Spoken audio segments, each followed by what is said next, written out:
Capítulo 39. La hacienda de Santa María de la Ladrillera. ¿Qué años hace que, ocupados con la menguada suerte de la rica familia del palacio de la calle de don Juan Manuel y con el fin trágico de la desventurada Tules, no damos un paseo por el ignorado y pacífico rancho de Santa María de la Ladrillera? Es necesario dar una vuelta y visitar a las personas con quienes primero hemos hecho conocimiento, pero acompañados, por supuesto, de nuestro amigo el licenciado Lamparilla. Lo que los políticos, con gran entusiasmo y agarrándose de él para medrar, llaman progreso, es una cosa que efectivamente existe y que empuja unas veces a la gloria y otras al precipicio. Pero no importa, empuja siempre, y no hay medio de evitarlo. El rancho de Santa María de la Ladrillera no había podido resistir este empuje.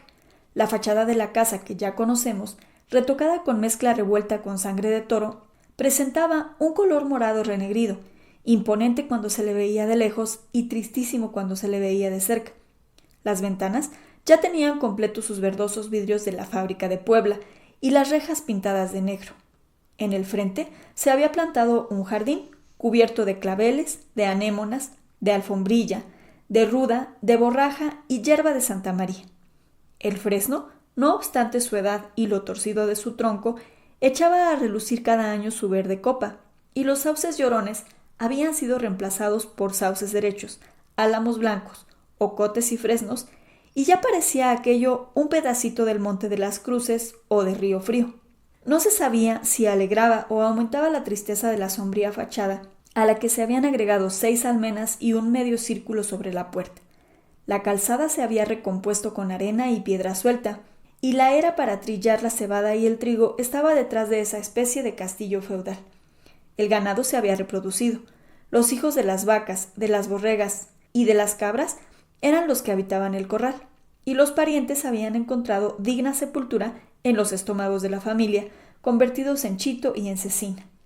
Los hijos de los perros retozaban más gordos y alegres que sus padres, y las gallinas, gallos y guajolotes, mezclados con palomas, eran tan numerosos que se necesitaba espantarlas para andar y taparse los oídos, pues tanto así era el cacareo y bullicio amoroso de esas aves, compañeras y víctimas del hombre. Es necesario no olvidar que los caballos de don Espiridión, ya viejos e inservibles, los había vendido, el ingrato, a don Javier Heras para que fuesen destripados en la plaza de toros de San Pablo.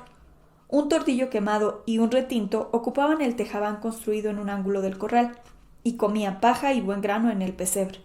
Las burras muy gordas y los burritos retozones, bonitos y alegres. Todo había mejorado, y era debido a la iniciativa y actividad de Moctezuma III. Se conocía que corría en sus venas la sangre del gran emperador azteca, que amaba la pompa y el lujo, y no se podía pasar sin estas cosas. El muchacho, de divagado, ocioso y dormilón, se había convertido en activo y trabajador. Don Espiridión engordó de tal manera que no se movía sino con mucho trabajo. El bigote cerdoso y tieso formaba una especie de tejado sobre sus labios que cada día estaban más gruesos y más morados. Las cejas le caían también sobre sus párpados arrugados, los cachetes le colgaban, y el vientre era un medio globo inflado constantemente con gases inflamables y peligrosos. Apenas discurría y solo hablaba para pedir de comer, y comía que daba miedo. Entre Pascuala y Moctezuma III lo levantaban a las 8, y andando poco a poco lograban sentarlo en la banca de piedra que estaba también descompuesta, y allí permanecía echando maíz y migajas de pan a las gallinas hasta que lo quemaba el sol. Cuando tosía fuerte, era señal de que se quería marchar, y entonces doña Pascuala y Moctezuma lo conducían al rayador, donde comía y cenaba. De allí, casi dormido con su tlachique, que no cesaba de tomar con abundancia, lo conducían a la cama, y era un trabajo que hacía sudar a la pobre mujer arroparlo hasta que cerraba completamente los ojos. En todo esto no hablaba, sino que de cuando en cuando gruñía sin llegar a articulación ninguna. Pero eso quería decir que algo necesitaba, y por señas se hacía entender. Regularmente pedía sus cajillas de asquerosos puritos del estanco. Al levantarse y al acostarse, lo único que decía con visible esfuerzo era papá, Pascuala, te suma te cero. y levantaba una mano con los dedos gordos y renegridos de no lavarse y la pasaba por la cabeza de doña Pascuala. Moctezuma había crecido y engordado también, pero no al grado de ponerse inútil y pesado. Por el contrario, era ágil y expedito. Se apropió las calzoneras, la manga, la silla y la espada virgen de don Espiridión. Montaba bien a caballo, lazaba y echaba manganas a yeguas y burros ajenos, pues su ganado, que estimaba como suyo, lo cuidaba mejor que don Espiridión. Todo lo más del día estaba en el campo o en el cerro plantando magueyes, echando chicotazos a los peones para que no flojearan, y cuando no, él mismo pintaba las puertas, rejas y ventanas de la casa. La cocina tenía un brasero que él mismo, ayudado de un peón albañil, había construido, agregando un horno tan grande que se podía asar un borrego entero. Por supuesto, sabía leer en carta, escribir letra gorda y sumar, hacer la difícil multiplicación que a cada momento se le ofrecía. 80 arrobas de paja real y medio y 3 tlacos, o 10 cargas de cebada a 2 pesos, 2 reales y 3 cuartillas. Nunca se equivocaba, y podía desafiar a uno de los catedráticos de segundo curso de matemáticas a que hiciera de memoria esta operación como él solía hacerla. En una palabra, doña Pascuala decía que había criado a Moctezuma para rey y a su hijo para licenciado. En efecto, el licenciado que con tanto trabajo vino al mundo por obra de milagro estaba de pupilo en la escuela de Tlanepantla, acabando de aprender a leer en carta y a escribir en falsa para pasar al Colegio de San Gregorio de México a estudiar gramática latina, filosofía y leyes, y recibirse, en fin, de licenciado, mientras que Moctezuma aprendía prácticamente a sembrar maíz y cebada, raspar los magueyes, vender la paja y estar así en aptitud de ponerse al frente de los vastos dominios que debía heredar de su real antecesor. Las notables mejoras que se habían hecho en el rancho se debían a su iniciativa. Él tuvo la idea de construir una caballeriza para que en tiempo de lluvias y de frío se abrigasen los caballos. Él compró unas 2 burras de primera cría. Él se empeñó en que se revocara y se pintase de almagre y sangre de toro la fachada de la casa.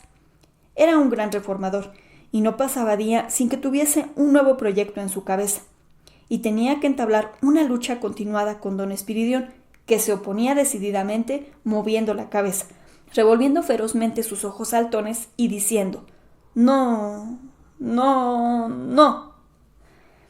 Pero doña Pascuala intervenía y concluía por obtener un triunfo completo.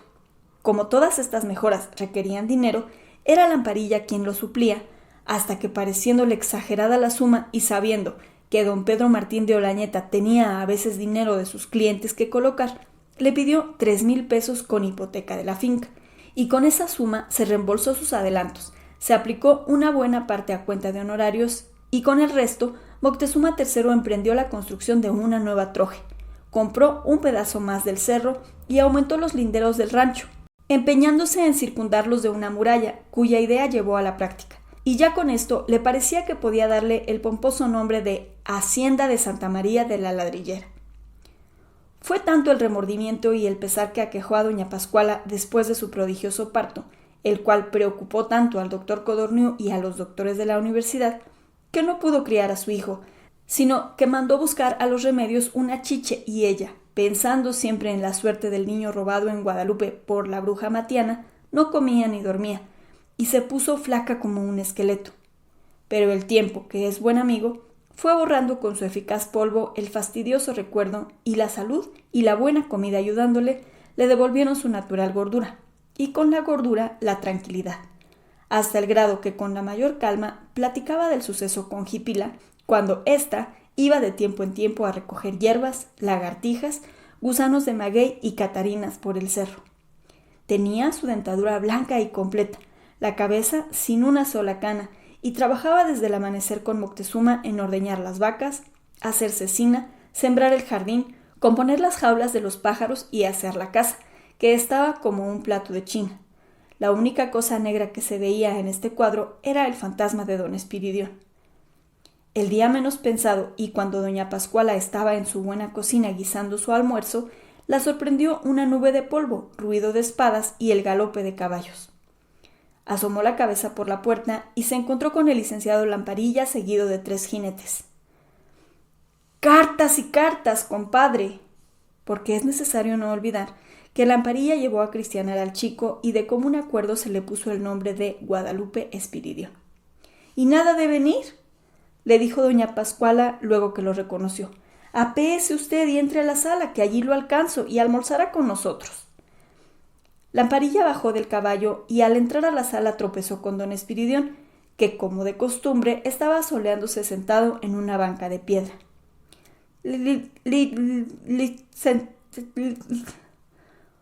Fue todo lo que pudo decirle, pero Lamparilla, que ya conocía su enfermedad, o mejor dicho, el estado de imbecilidad a que había llegado, no lo dejó concluir, lo calmó y le dio su par de palmadas un poco fuertes en el hombro. —No hay que acobardarse, compadre —le dijo—. Cada vez lo encuentro usted más sano, más contento, más gordo. Siga usted así. En la cara se le conoce que está vendiendo salud.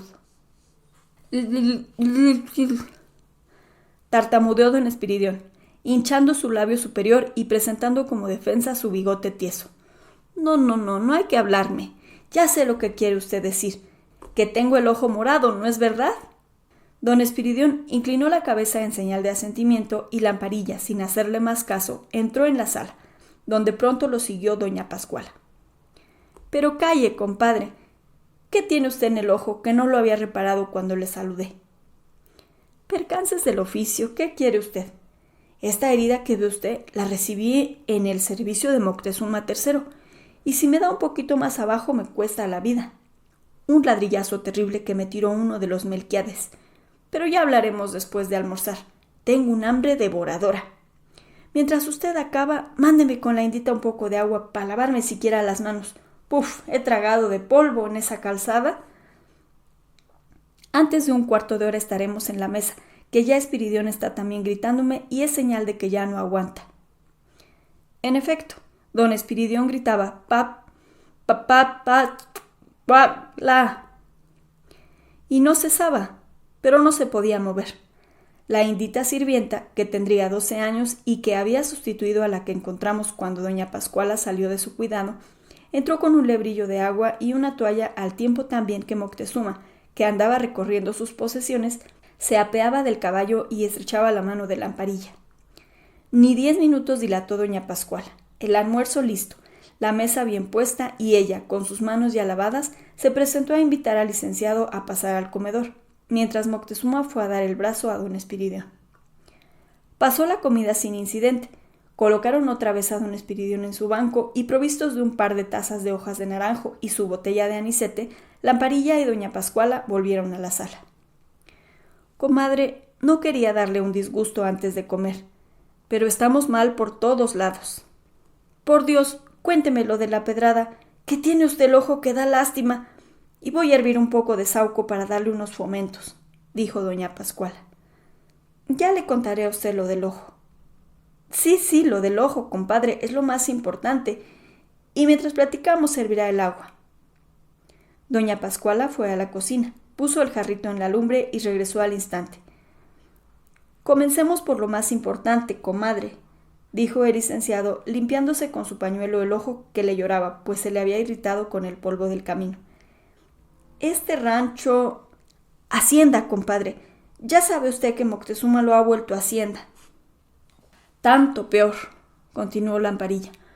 Pues esta hacienda va usted a quedarse sin ella, porque dentro de poco deberá ser vendida por usted misma y por mí, si es que no queremos quedarnos hasta sin camisa, sosteniendo un pleito injusto y que al fin no se podrá ganar. Pero ¿cómo así? No es posible, compadre, interrumpió doña Pascuala asustada. Explíquese usted, por el amor de María. La explicación es muy sencilla. Debemos, con los réditos vencidos hasta hoy, 6,860 pesos al licenciado don Pedro Martín de Olañeta. Ya le había dicho a usted que él me había ido proporcionando el dinero que Moctezuma ha gastado en volver a Hacienda el rancho de la Ladrillera. La escritura está hace un mes cumplida, y el dinero no es de don Pedro, sino del marqués de Valle Alegre, que ha sido también embargado, quien está en la ruina y que quiere recoger lo poco que le queda para irse al interior a casarse con la hija del conde del Saus, del que también le he hablado algunas veces. Es muchacha bonita y rica, y el marqués reparará su fortuna, pero a nosotros nos arruina de pronto. Como don Pedro es persona muy respetable y además nos ha servido y nos ha de servir mucho, como explicaré a usted después. No es posible demorar el pago del dinero, ni mucho menos intentar un pleito. No seré yo quien lo haga. Doña Pascuala se puso descolorida y dejó caer los brazos con desconsuelo. Y la cosecha que está tan mala, el maíz perdido con la helada, la cebada no alcanza ni para el gasto de la casa, y el pulque ha bajado de precio y con todo, si no fuera por ese único recurso, no tendría ni con qué ir al tianguis de Cuautitlán. Pensaba yo, continuó Lamparilla, dar un golpe maestro en el negocio de Moctezuma III, pero me lo han dado a mí. Voy a traer, compadre, el cocimiento de Saúco, dijo doña Pascuala. ¿Qué haré yo en este trance si usted se me enferma, compadre? La pobre doña Pascuala, dominando la emoción que las malas noticias le habían causado, fue a la cocina y volvió con el cocimiento de Saúco y unos lienzos delgados y limpios, y mientras cuidadosamente fomentaba el ojo de Lamparilla, éste le contaba minuciosamente su naufragio, el tumulto de Ameca, el peligro que corrió su vida, el ladrillazo y lo demás que sabe el lector. Doña Pascuala sufrió tantas y tan diversas emociones al escuchar el portentoso relato que estuvo a punto varias veces de soltar el traste donde mojaba el trapo con que curaba a su compadre. No se canse usted, comadre, fue Melquiades el que me tiró el ladrillazo. Esos Melquiades son raza de víboras, como dice la escritura, y es menester exterminarlos. A las víboras se les pisa la cabeza y no la cola, como dice ese gran don José María Tornel, que desgraciadamente no está en el poder en estos momentos, que me serviría de mucho porque es hombre afecto a servir. Pero creo que basta ya de fomentos. Ya se me ha desinflamado el ojo y sería mejor un defensivo. Lo tendré puesto mientras esté aquí. Doña Pascuala retiró sus aparatos y Lamparilla, enjugándose bien los ojos con su pañuelo, continuó. Creía yo las cosas casi hechas, pero me he encontrado con unos verdaderos demonios. Esos Melquiades, quién sabe cuántos son y quién sabe cuántos años hace que están en plena posesión de los bienes de Moctezuma III. Y para quitárselos, además de obtener las órdenes necesarias del gobierno, se necesita un batallón entero y hasta piezas de artillería. La hacienda y los ranchos que están en el monte, en la falda del volcán, son unas verdaderas fortificaciones, según los informes que he tomado. Y además el bosque es tan espeso y tan lleno de barrancas que al que lo conoce y se esconde allí no lo puede sacar ni toda la policía junta. Además, malas lenguas dicen que estos Melquiades tienen relaciones con los bandidos de Río Frío, que atraviesan las veredas y vienen a refugiarse por Ameca cuando los persiguen por Chalco o por Puebla. Ya ve usted con cuántas dificultades tenemos que vencer antes de entrar en posesión de los cuantiosos bienes de Moctezuma III. Pero, compadre, por el amor de la Santísima Virgen de Guadalupe, ¿será posible que me quede yo sin el rancho donde tantos años he vivido? ¿Qué haré yo con Espiridión, que está tan enfermo? ¿Qué dirá Moctezuma? Se largará desesperado a buscar su vida, y el día que se gane su herencia nada tendremos, ni tampoco él, pues sabe Dios dónde andará. Todo y más de lo que usted dice ha pasado por mi cabeza. Y no solo será el mal para la familia de ustedes, sino para mí. Van a decir que arruiné a usted, que por mi mala dirección e ignorancia se han perdido los negocios. Imagínese usted lo que hablarán esos tinterillos de Tlanepantla y Cuautitlán. Por eso, malo como estoy del ojo, he venido a consultar con usted y a que tomemos una medida. Vamos, ¿nada tiene usted guardado en la caja de madera del producto de la cosecha del año pasado? La cebada se vendió bien y no dejó usted de coger sus 100 cargas de trigo. Es preciso. Y, por mi parte, yo le ayudaré con lo que pueda. Se lo iba yo a decir a usted, contestó doña Pascuala, limpiándose los ojos, pues se le habían venido las lágrimas solo de pensar que tenía que desprenderse de lo que había ahorrado. Es triste cosa ir a dar a los usureros lo poquito que se ha podido juntar, y que lo tenía yo destinado para el entierro de Espiridión, para comprarle un caballo a mi hijo antes de que entre al colegio, para hacerle a usted un regalito el día de su santo y para otras cosas. Comadre, no diga usted desatinos, no hay usureros ni nada de por medio. Ya le he dicho que mi maestro, porque así llamo al licenciado don Pedro Martín, es quien ha prestado el dinero. Por lo demás, ya veremos cómo se entierra don Espiridión cuando se muera. Y respecto a mí, me contentaré con uno de los caballos de Moctezuma. Vamos a ver, en primer lugar, ¿cuánto tiene usted y cómo se paga ese dinero? Doña Pascuala llevó a Lamparilla a su recámara, cerró las puertas con llave, abrió la consabida caja y comenzó por sacar la mancerina y diversas piezas de plata, cajitas con corales, perlas y relicarios de oro, un prendedor con una esmeralda del tamaño de una haba, propiedad de don Espiridión, y otras chucherías de valor. Vea usted, comadre, en vez de gastar dinero con ese fistol que para nada sirve a don Espiridión, que está con un pie en el sepulcro, sale usted de su cuidado el día de mi santo. Dice usted muy bien, compadre, yo haré que Espiridión mismo se lo dé a usted. Es una chanza, comadre, dijo Lamparilla, contento de ser ya como dueño de la monstruosa esmeralda. Guárdelo usted y veamos lo que va encontrando de dinero. Doña Pascuala registraba y hundía el brazo en la profundidad de la caja, retiraba un envoltorio o una cajita o una petaca de pita y con un suspiro la ponía donde estaba el licenciado, muy atento y empeñado en esta busca. Reunidos los bultitos, petacas y nudos de trapo, comenzaron a contar y había poco más de 4,000 pesos en escudos y onzas de oro. Eran las economías de doña Pascuala, menguadas en parte para pagar las tierras y el cerco que había comprado Moctezuma. Estamos salvados, ¿no es verdad, compadre? Me quedo con unos cuantos medios nuevos y es todo mi capital, no hay más en la caja. Se equivoca usted, comadre, no estamos salvados. Yo le he prometido a don Pedro pagar dentro de 8 días la cantidad íntegra. Si le doy un peso menos, no lo admitirá. Es hombre así. Se llamará engañado. Perderé su amistad. Procederá judicialmente y antes de 2 meses estará usted fuera del rancho. ¿Pero qué hacer, compadre? ¿Qué hacer? Dijo doña Pascuala apretándose las manos. Ya no queda nada en la caja. La voy a vaciar para que usted la vea. Empeñaremos las alhajitas y la plata. Podría ser un recurso, pero no completaremos. Yo le ayudaré a usted con 500 o 600 pesos, le respondió Lamparilla. Es de lo que puedo disponer de pronto. Doña Pascuala acabó de vaciar la caja y enseñaba el fondo limpio al licenciado cuando tocaron la puerta. Echó en la caja precipitadamente y con silencio el oro y la ropa que pudo. La cerró. Fue a abrir y se encontró con Jipila.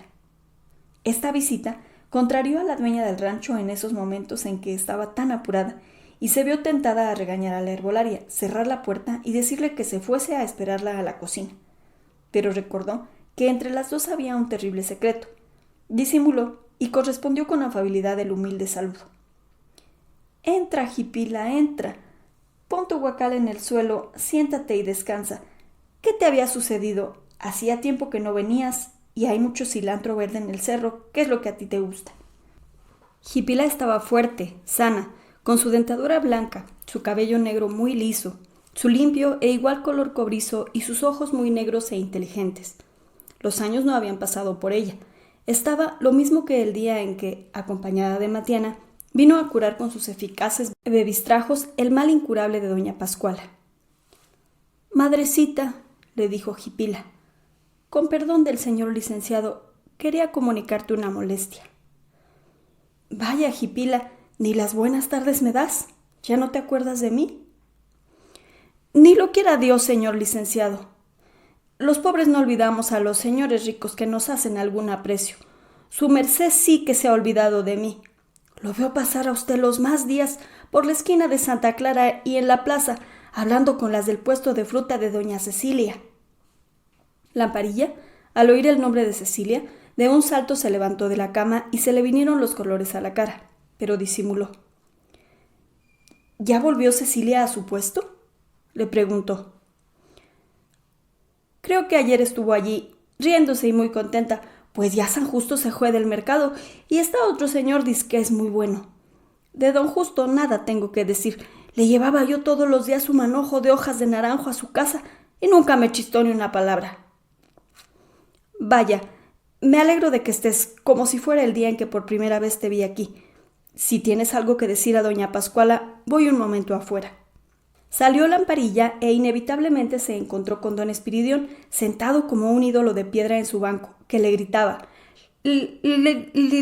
Licenciada Lamparilla. Tuvo que detenerse y llevarle la corriente al pobre enfermo y explicarle que había estado tratando con doña Pascuala de traerle al doctor Codorniu y a los doctores de la universidad para que lo curaran. Don Espiridión, con la cabeza, le dijo que no, y animándose por un momento sus ojos y queriendo reír, se erizaron los pelos de su bigote y dijo muy contento: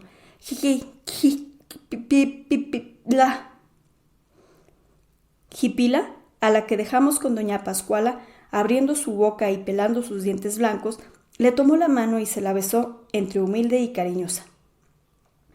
Madrecita, le dijo, le tengo que pedir un gran favor y la Nuestra Señora de Guadalupe te lo pagará. Di, Jipila, di, ya sabes que te quiero, que te estoy muy agradecida, pues hiciste de tu parte lo posible. Matiana tuvo solo la culpa. ¿Pero qué había de hacer la pobre si creyó que la Virgen se lo había mandado? Espero en ella y en Dios que a esa desgraciada criatura no se la comieran los perros y que tuviera buena suerte o que su madre lo hubiera encontrado. Jipila suspiró y bajó los ojos. Siempre que te veo, recuerdo esos días, que no tendré otros tan amargos en mi vida. Pero vamos, di que se te ofrece antes de que vuelva a entrar el licenciado. Quiero, madrecita, dijo simplemente Jipila, que me guardes mi dinero. ¿No es más que eso? Pues te lo guardaré muy bien. Estará en mi caja, que siempre está cerrada. Dámelo si lo traes. Es mucho, madrecita. Te dejaré lo que traigo. Pues, ¿como cuánto? Le preguntó doña Pascuala. Mucho, madrecita. Yo no sé contar más que mis maices, pero no he podido. ¿Y de dónde has cogido ese dinero, Jipila? Le preguntó doña Pascuala, alarmada y creyendo que se trataba de un robo. Muchos años de trabajo, madrecita. ¿Qué quieres que haga una pobre como yo con el dinero, más que comprar unas velas y unos cohetes para la Virgen el día 12? Vamos, es otra cosa, ya lo iremos contando. Jipila, de entre el tomillo, el laurel, el palo mulato, la zarzaparrilla y las muchas otras hierbas aromáticas de que estaba lleno el guacal que cargaba en las espaldas, sacó un bultito envuelto en un ayate y en frescas hojas de maíz y lo puso en el suelo. Doña Pascuala contó 300 pesos en menudo, pesos y algunas monedas de cobre. Todos los días traeré lo que pueda, madrecita. Está enterrado en Zacualco debajo de unos adobes, cerca del jacal donde antes vivimos Matiana y yo. Y es preciso que vaya antes que amanezca y lleguen las recuas de pulque que pasan muy cerca. Me lo robarían si me vieran, o lo desenterrarían. Desde que vivía Matiana hemos guardado allí lo que Dios nos ha dado por nuestro trabajo. ¿Y no puedes calcular poco más o menos cuánto será? Sí, madrecita, serán como 8 tamalitos como este. Doña Pascuala al momento pensó que la suma que venía a confiarle Jipila pasaba de 2,000 pesos y vio el cielo abierto. Es la mismísima Virgen de Guadalupe la que te ha enviado al rancho, Jipila. No lo dudes, me quiere mucho su divina majestad. ¿Me prestarás ese dinero? Es decir, como tú no lo has de gastar, ¿quieres que yo use de él mientras se levanta y se vende la cosecha? Por la Virgen te juro que te lo pagaré y te daré un logro. Es muy justo. Al fin tú trabajas sin descanso y debes ganar no solo con vender hierbas, sino con tu mismo dinero. Su merced hará lo que guste, contestó sencillamente Jipila. Para antes del día 12 de diciembre necesitaré 20 pesos para cohetes y velas y 10 pesos para mercarme una poca de manta y unas enaguas que quiero estrenar. No sabes el bien que me haces, Jipila. Tu dinero está seguro y más adelante lo que será bueno es que con él compres un ranchito o una huerta o una casa en que vivas. Ya hablaremos de eso. Ve a la cocina, ya te sigo, para que comas algo. Pasa la noche en el rancho, pues no podrás llegar a tu casa antes de que se meta la luz. ¿Todavía vives en la villa? En la villa, como siempre, respondió Jipila, cargando su guacal y dirigiéndose a la cocina. Doña Pascuala se asomó a la puerta y gritó a Lamparilla, a quien don Espiridión había agarrado de una mano y no lo quería soltar, significándole que deseaba que Jipila le diese algún brebaje, porque repentinamente se le puso en la cabeza que Matiana lo había hechizado en una de las ocasiones que volvió a juntar culebras en el cerro, y desde entonces clavó el pico hasta ponerse en el estado en que lo hemos encontrado. Venga usted, compadre, ¿qué hace usted con ese ventarrón que está soplando y agarrado de la mano de este pesado de Espiridión, que cuando coge a uno no lo suelta, como si fuera el convidado de piedra? Pa' eso sí que tiene fuerzas. Venga usted, que nos hemos salvado, y bien se conoce que la Virgen de Guadalupe me quiere mucho. Voy, comadre, al instante, le contestó Lamparilla, haciendo un vigoroso esfuerzo para que le soltase la mano don Espiridión.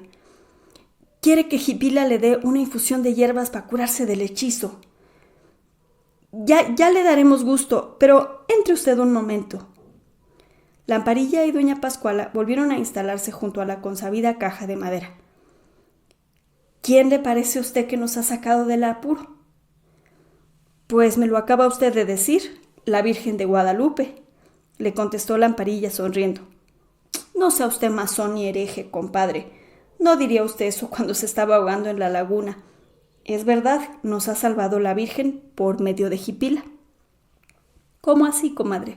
Estoy azorado, cuénteme usted, dijo Lamparilla medio recostándose en la cama. ¿Quién nos había de decir que esas indias, cuyo capital consiste en hierbas, pedacitos de raíces, lagartijas, gusanos y culebras, tuviesen más dinero que nosotros? Eso no es creíble. ¿Cómo se lo cuento a usted? Y aquí tiene la prueba. Y doña Pascuala sacó de la caja el bulto que contenía la primera remesa de dinero que le había entregado la herbolaria. Como este bulto dice que tiene muchos y que los irá trayendo para que se los guarde. Creo que serán como 4,000 pesos. De modo que con esto y lo que tenemos ya habrá para pagarle al marqués y usted quedará bien con el licenciado. Lamparilla no creía, pero tuvo que convencerse tomando el peso al bulto de dinero que le puso en la mano doña Pascuala. Pero bien, supongo que Jipila va a traer 8 o 10 envoltorios como este, ¿y qué? ¿Y qué? Ya tengo su consentimiento para usar ese dinero que me trae a guardar, porque lo ha tenido enterrado en Zacualco y tiene miedo que se lo roben. Entonces, dice usted muy bien, nos hemos salvado, dijo Lamparilla muy alegre, levantándose de la cama y sonando las manos. Dice usted bien, creo lo que usted dice, que es la misma Virgen de Guadalupe la que ha venido en nuestro socorro. Apostaría 100 pesos a que Jipila, antes de venir aquí, ha ido a consultar a la Virgen, como lo hizo cuando ella y la bruja vinieron a curar a usted. Pero sea como fuere, estoy ya tranquilo. Y a propósito, ¿qué cabeza? Vine al asunto de dinero y a otra cosa. Y me había olvidado, como la primera camisa que me puse, ¿qué cabeza la mía? Desde el naufragio y el ladrillazo de los Melquiades me voy poniendo como don Espiridión. Le traigo a usted un muchacho muy guapo, un poco más grande que mi ahijado. ¿Pero cómo? ¿O para qué me trae usted ese muchacho? Es precisamente un recomendado de don Pedro Martín de Olañeta, que nos acaba de prestar un servicio interesante, que también venía a contar a usted, y ya lo olvidaba, qué cabeza la mía, si no pienso más que en Cecilia. ¿Cómo, compadre? ¿Qué tiene que ver en nuestros negocios Cecilia? Nada, comadre, pero acabo de referir a usted que le debo la vida, ¿y qué quiere usted? No la puedo olvidar. ¿Cree usted que no tiene mérito una mujer que, pudiéndose haber refugiado en el tular, prefirió estar sumida hasta el cuello en el agua y teniéndome abrazado como a un chiquillo para que no fuese a sumirme? Tiene usted mucha razón, compadre, pero no se distraiga y acábeme de decir lo del huérfano que me trae. Es un huérfano del licenciado don Pedro. Por razones que ni a usted ni a mí nos importan, no lo puede tener en su casa y desea que permanezca al lado de usted en el rancho. En la hacienda, compadre, interrumpió doña Pascuala. Pues bien, que permanezca en esta hacienda, continuó Lamparilla, para que aprenda los ejercicios del campo y más adelante pueda proporcionarle entre sus muchas relaciones un destino de mayordomo o de administrador. Con mucho gusto, compadre, basta que usted lo trajera. Esa hacienda siempre ha sido de usted, y más ahora que me está ayudando a salvarla. Gracias, comadre, gracias. Pero volvamos a Juan, que así se llama. Paréntesis. Juan había vuelto a tomar su nombre, pues nada había ocultado al licenciado. Es necesario que lo trate usted como si fuese su hijo y al igual que Moctezuma, que monte a caballo, que conozca bien el cerro y los caminos, que sepa poner las yuntas y las yeguas de trilla, raspar los magueyes, sembrar el maíz, darle su escarda, vender la paja y los demás esquilmos. En una palabra, sacarlo un buen ranchero para entregarlo al licenciado don Pedro Martín, sabiendo sus obligaciones y en disposición de administrar una finca. Es una lástima que Espiridión, que era tan buen agricultor, interrumpió doña Pascuala dando un suspiro, esté ya tan incapaz. Que él, antes de un año... Pero no tenga cuidado usted, yo sé un poquito de todo y además le diremos a Moctezuma que lo tome a su cargo. Cabal, dijo el licenciado, le viene como anillo al dedo. Sabe leer bien, escribir y gramática y ortografía que el mismísimo don Pedro Martín le ha enseñado. De modo que podré enseñar a Moctezuma estas cosas, pues no lo creo muy adelantado, a la vez que Moctezuma lo adiestrará en las faenas del campo y podrá llevar los apuntes de las ventas del pulque. En fin, un libro de cuentas porque ya lo necesita esta hacienda. Como usted lo diga, compadre, todo se hará así. Yo, además, tendré una compañía y quien me haga mis mandados a Tlanepantla y Cuautitlán. No, todo menos eso. Expresamente me encargó el licenciado que no fuese Juan a los pueblos y que no pasase de los campos de la hacienda. Tendrá sus razones y es menester darle gusto. Y voy a decir a usted el servicio que nos ha prestado, además de la consideración y esperas en el asunto del dinero del marqués. Necesitaba yo aclarar una duda importante que tenía el ministro de Hacienda antes de resolver definitivamente que Moctezuma III entrase en posesión de sus bienes. Y esta duda era sobre la descendencia de ese verdadero rey que tiene usted como su hijo en este rancho. Hacienda, compadre.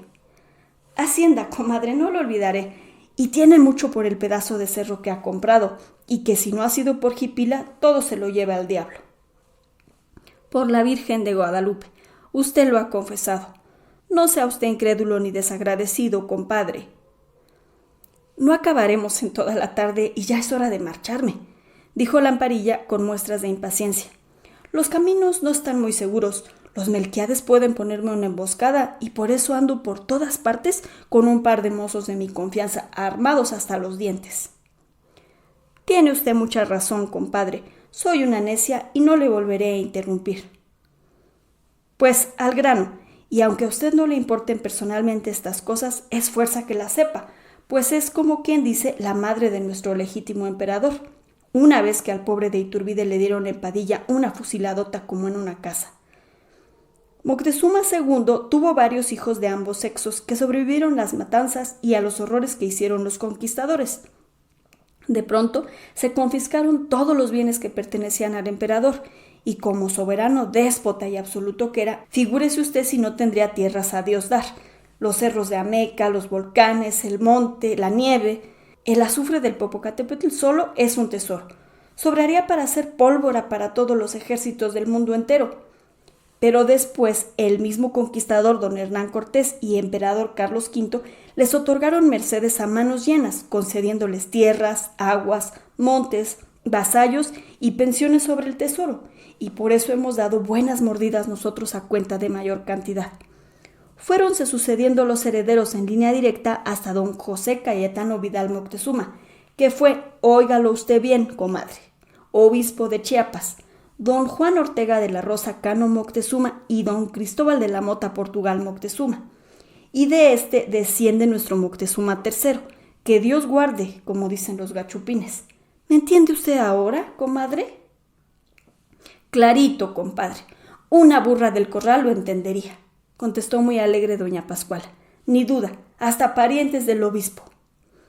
Pues bien, esa historia la debo al licenciado don Pedro Martín de Olañeta, y con sus indicaciones y protegido por mi tío el archivero, he sacado copias de las reales cédulas, y no me faltaba más que una copia muy esencial que debe estar en Ameca, para presentar una nueva solicitud al Ministerio de Hacienda y probar hasta la evidencia que es a Moctezuma III a quien pertenecen los volcanes y las tierras de Ameca, y no a los condes y duques de España, muy buenos para considerar a los indios como animales, que el Papa dijo que eran entes racionales, pero muy listos para cobrar las pensiones y pretenderse descendientes directos del emperador Moctezuma II.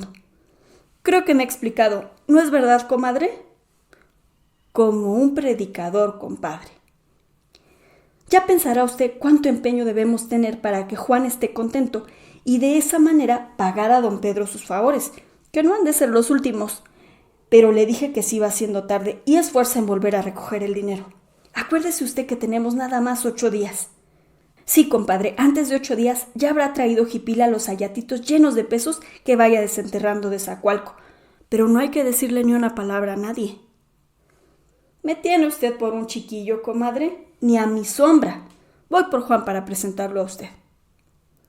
Lamparilla, en efecto, estaba tan aturdido con sus aventuras, con el pago del dinero, con su ojo inflamado a causa del ladrillazo de Melquiades y sobre todo con la memoria de Cecilia, que al apearse del caballo dejó a Juan y a los mozos en el sol y no se volvió a acordar de ellos. Pero uno de sus criados, que era Camastrón, el mismo que se durmió en la paja de Ameca mientras la vida de su amo estaba amenazada, así que vio que nada se disponía, entró al corral con los caballos, les echó un buen pisto de paja y enseguida se dirigió a la cocina en compañía del otro criado y de Juan.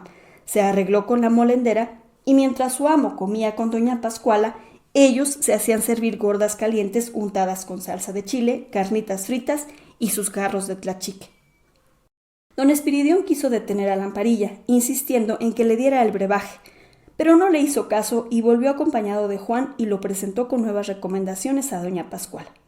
En esto volvió Moctezuma de su excursión al cerro, donde estaba plantando unos magueyes. Se le instruyó de lo que le convenía saber y se le presentó también a Juan, el que fue muy bien recibido. Desde luego les simpatizó y no les faltaba razón. El muchacho, en el tiempo, aunque corto, que había estado en casa de don Pedro, se había mejorado con la vida arreglada y regular, con la compañía de Casilda, que lo tenía encantado, y con la tranquilidad completa, que no se turbó, sino hasta el día en que leyó el párrafo del periódico. Así pues, sus facciones iban tomando una regularidad varonil, y sobre todo, sus grandes ojos negros, que había heredado de Mariana, lo hacían interesante, a lo que contribuía su vestido nuevo de buen paño y bien hecho. Como don Espiridión se iba poniendo furioso, fue necesario que al fin le hiciesen una infusión de muicle y se le dijo que eran hierbas misteriosas que había traído Jipila, que con eso se aliviarían sus males y desaparecería el hechizo de la bruja Matiana. Pero fue necesario que la misma Jipila, doña Pascuala y Lamparilla le dieran la bebida y le llevasen enseguida a la recámara. Hecho esto, Lamparilla se despidió de su comadre, dio unos cuantos consejos a Juan y, montando a caballo, ya entrada la noche, seguido de sus 2 valientes criados, emprendió a galope el viaje para la capital. Después que se marchó Lamparilla, doña Pascuala impuso a Moctezuma del estado de sus negocios y, trastornando la relación que había oído, le hizo saber que era hijo legítimo de un obispo, y ese obispo hijo directo de Moctezuma II, con lo cual quedó muy ancho y contento el muchacho, y como sabía que el juez de Tlanepantla tenía secretario y que también en el ayuntamiento había un secretario, la llegada de Juan le vino como de molde. Él mismo fue al rayador a disponer una cama para Juan. Lo sentaron a la mesa a cenar y cuando estuvieron solos dijo su idea a doña Pascuala, la que convino en ella. En consecuencia, el primer acto de este monarca ignorado de todo el mundo fue nombrar su secretario particular, con 12 reales de sueldos semanarios, al hijo de Juan Robreño y nieto del muy poderoso señor don Diego, Melchor, Gaspar y Baltasar de Todos los Santos, marqués de las Planas y conde de San Diego del Sauz.